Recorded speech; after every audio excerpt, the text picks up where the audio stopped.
All right, let's dive right into an epic journey through Greek mythology. We're going to trace the entire saga, right from the dawn of creation, through these insane wars between gods, and all the way to the last of the great mortal heroes. So let's start at the very beginning. It's the ultimate starting point, right? We all think of Zeus, king of the gods, but the universe was ancient long before he was even a thought. So what was actually there before all the gods we know and love? What was first? Well, our story begins in an age before there was even a concept of light and dark or heaven and earth. It all kicked off with the first, raw, primordial state of everything, a thing called chaos. You see, for the ancient Greeks, the beginning wasn't nothing. It was chaos, this vast, formless, swirling void. And out of this void, the first fundamental beings just appeared. The most important of them was Gaia, the earth. She literally became the great mother of all life and the foundation for everything that was about to happen. So the very first family drama, it was literally cosmic. Gaia gives birth to Uranus, the sky, but he quickly grows to hate and fear his own incredibly powerful children. So what does he do? He imprisons them deep within their mother, Gaia herself. I mean, can you imagine? This act of tyranny sparks the first ever rebellion. A furious Gaia arms her youngest son, the Titan Cronus, who then rises up and overthrows his own father to become the new ruler of the universe. And right here, we see this dark pattern emerge, this idea the Greeks were obsessed with, history repeating itself. Cronus, the rebel who freed everyone, becomes totally consumed by the same paranoia that drove his father. He was terrified that a prophecy would come true, that one of his own kids would eventually do the exact same thing to him. And his solution? It was horrifying. To stop the prophecy, Cronus swallowed each of his children the second they were born. Hestia, Demeter, Hera, Hades, Poseidon, all of them, gone, just consumed whole by their own paranoid father. But his wife, Rhea, she just couldn't take it anymore. When her sixth child was born, she came up with a desperate plan. She hid the baby, Zeus, away on the island of Crete, and then tricked Cronus into swallowing a rock wrapped in blankets instead. It's this one act of deception that would completely doom the Titans' rule. So with Zeus all grown up in secret, the stage is set for the biggest throwdown the cosmos has ever seen. This was a war that would shake the foundations of creation itself and decide, once and for all, who would rule everything. And listen, this wasn't some quick little skirmish. This war, the war between the old gods and the new, raged for 10 full years. An unimaginable conflict, pitting father against son, generation against generation, for total control.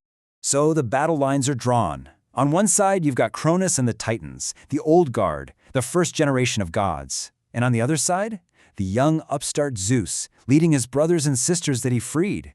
And, in a really clever move, Zeus also freed the Cyclopes and the monstrous Hecatonchires, these 100-handed giants, to fight on his side. And that alliance? Oh, it paid off, big time. The Cyclopes were master craftsmen, and as thanks for their freedom, they forged these legendary weapons for the new gods. For Zeus, the unstoppable thunderbolt. For Poseidon, the earth-shaking trident. And for Hades, the terrifying helm of invisibility. These were basically the super weapons that would turn the tide of the entire war. In the end, the Olympians came out on top. The age of the Titans was officially over. They were cast down and locked away in Tartarus, the deepest, darkest pit in the underworld. The prophecy came true, and Zeus, the baby who was saved by a trick, became the new king of the gods. Okay, so the war for the cosmos is over. Now, the story zooms in on their newest and maybe most curious creation, us, humanity. And this brings us to a Titan who dared to defy the new king, all on our behalf. So Prometheus, a Titan who had actually sided with Zeus, he looks at these fragile humans and sees something special.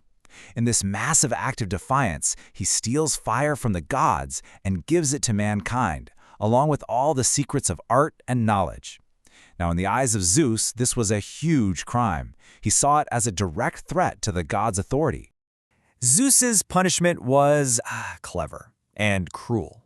He ordered the creation of Pandora, the first woman. The gods gave her a box, or a jar, depending on the story, and a warning. Never, ever open it. But of course, her curiosity got the best of her. She opened it and out flew all the sorrows, diseases, and evils that now plague the world.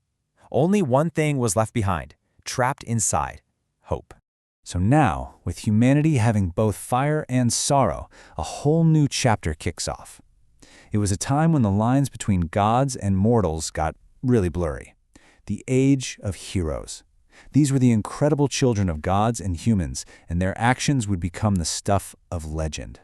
And when you talk about Greek heroes, there's one name that stands above them all: Heracles, the son of Zeus himself. His unbelievable strength was matched only by the incredible trials he had to go through, the famous 12 labors, all to pay for a terrible mistake. But he wasn't the only one out there, not by a long shot. This era gave us a whole roster of iconic heroes who faced down the monstrous and the impossible. You had Theseus, the hero of Athens, who navigated the labyrinth to kill the Minotaur, Perseus, who took on the snake-haired Medusa, and Jason, who led his crew of heroes, the Argonauts, on the ultimate quest for the Golden Fleece. Each one is a legend. All of these legendary tales, all these incredible heroes, they're all leading to one single, massive event that basically ends the heroic age with a bang: the Trojan War. So you're probably wondering, how does a war this huge even start? Well, believe it or not, it all started with an apple. A golden apple tossed by the goddess of discord, which led to a divine beauty pageant. A Trojan prince named Paris was the judge, and he picked Aphrodite. His prize? The most beautiful mortal woman alive, Helen of Sparta. When he took her back to Troy, her husband's honor demanded war. So for another whole decade, the greatest heroes of the time, like Achilles for the Greeks and Hector for the Trojans, they fought and died outside the city walls. But you know what? In the end, it wasn't brute force that won the war. It was brains. The Greek hero Odysseus came up with the brilliant, sneaky plan of the Trojan horse, a trick that finally let the Greeks get inside and destroy the city. But for our guy Odysseus, the war ending was just the start of another decade-long nightmare. His journey home, which we know as the Odyssey, became this legendary series of insane trials. He had to outsmart a Cyclops, resist the hypnotic song of the sirens, and escape from powerful witches and monsters, all just to get back to his family? And with Odysseus finally making it home, the age of heroes really comes to a close.